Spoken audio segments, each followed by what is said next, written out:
ছাদ বন্ধ করা যেন কাল হয়ে দাঁড়ালো রিয়াল মাদ্রিদের জন্য। নিজের ঘরে পরবাসীর বেশে স্প্যানিশ জায়ান্ট রিয়াল ম্যানুয়েল নয়ারের গোলকিপিং নৈপুণ্যে কাবু হয়ে গেছে ভিনিসিয়াসরা। চ্যাম্পিয়ন্স লিগের কোয়ার্টার ফাইনালের প্রথম লেগে বায়ার্নের কাছে 2-1 গোলে হেরেছে লস ব্লাঙ্কোরা। ঘরের মাঠে 25 বছর পর বাভারিয়ানদের কাছে ইউসিএল ম্যাচ হারলেও প্রাপ্তি বলতে শুধুই কিলিয়ান এমবাপে। সান্তিয়াগো বার্নাবুতে ব্যর্থতার দিনেও এমবাপে প্রমাণ করেছেন তিনি হারিয়ে যাননি। রিয়ালের হয়ে ম্যাচের একমাত্র গোলটি করেন বর্তমান সময়ের সেরা এই ফরোয়ার্ড। 73 মিনিটে ট্রেন্ট আলেকজান্ডারের ক্রস থেকে জালে বল পাঠাতে কোনো ভুল করেননি তিনি। পুরো ম্যাচে খেলে গিয়েছেন নিজের সর্বোচ্চটুকু দিয়ে। 4টি অন টার্গেট শটের পাশাপাশি 2টি বড় সুযোগ তৈরি করেছিলেন রিয়াল মাদ্রিদের আক্রমণের কারিগর। গোলকিপিংয়ে নয়ার কারিশমা না দেখালে নির্দ্বিধায় জিতে নিতেন ম্যাচ সেরা পুরস্কার।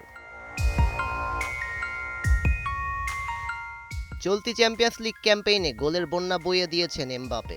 9 ম্যাচেই ফরাসি তারকার গোল সংখ্যা 14টি, যা তালিকার মধ্যে সর্বোচ্চ।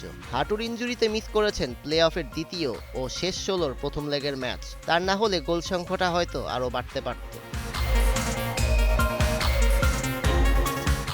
রিয়ালের জার্সিতে নতুন রেকর্ডের হাতছানি এমবাপের সামনে। আর মাত্র 3 গোল পেলে ছুঁয়ে ফেলবেন ক্রিস্টিয়ানো রোনালদোর গড়া এক মৌসুমে সর্বোচ্চ 17 গোলের রেকর্ড। তবে এই যাত্রায় তার জন্য অপেক্ষা করছে বড় এক চ্যালেঞ্জ। কোয়ার্টার ফাইনালের গণ্ডি পেরোতে পারলে রিয়ালের এই তারকা পাবেন আরও 2টি ম্যাচ, যেখানে রেকর্ড গড়ার সুযোগ থাকবে বেশি। অন্যথায় তাকে দ্বিতীয় লেগে আদায় করে নিতে হবে হ্যাটট্রিক, যা বায়ার্নের মাঠে আপাত দৃষ্টিতে বেশ কঠিন।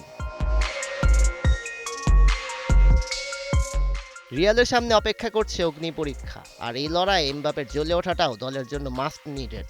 এবার দেখার পালা মাদ্রিদের প্রত্যাবর্তনে তিনি কতটুকু সফল হন।